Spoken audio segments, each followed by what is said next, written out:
Hello, I'm Certified Financial Planner Chris Cooper. Today I wanted to talk about traditional and non-traditional marriages. Many people think of marriage as being between man and woman, as our federal government looks at it as the Defense of Marriage Act.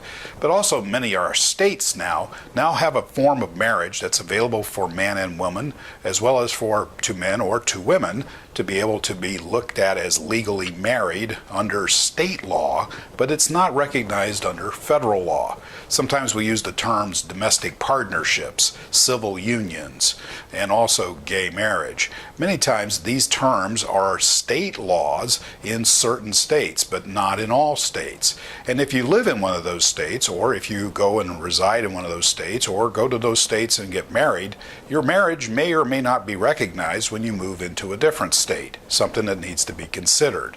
The other thing that we need to look at is, why are people not getting married? And why are they considering that as a way of lifestyle versus what we've seen to have in the past as a way of saying people get out of high school or get out of college and they get degrees and then they get their MRS, as we say, and become married. Well, here's what happens. Many times, as we've seen a great divorce rate in our country being greater than 50% for people being married for the first time.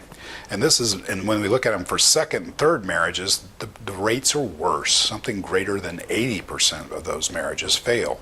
So people start thinking, well, marriage is just not for me, or it's just not something I want to consider, or I don't really like this guy well enough that I want to stay married to him, for it's okay to live with him for a little while. But those are all things that we all think about. And yeah, we want to laugh about it a little bit, but they make different financial and legal senses, and those are the things we need to see.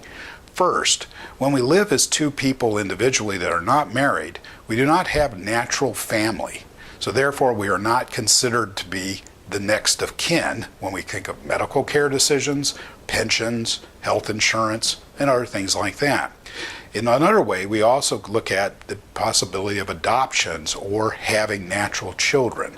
Is the partner that we're going to be living with considered the parent of this child if they're not the biological parent and if they're not able to adopt? So these are all questions that all tend to be needed to be answered. The other thing is because many marriages are failing after the age of 50, we see a higher divorce rate now. Many times people may say, well, a lot of those marriages probably shouldn't have happened in the first place. They were only married, they had kids, and then they stayed together for the kids, and then they left. Yes, that is very true. That does happen. But sometimes, though, the marriages shouldn't have happened in the first place, maybe should have. And they needed something to keep them together and keep the commitment going. The harder part is, though, it's an emotional decision.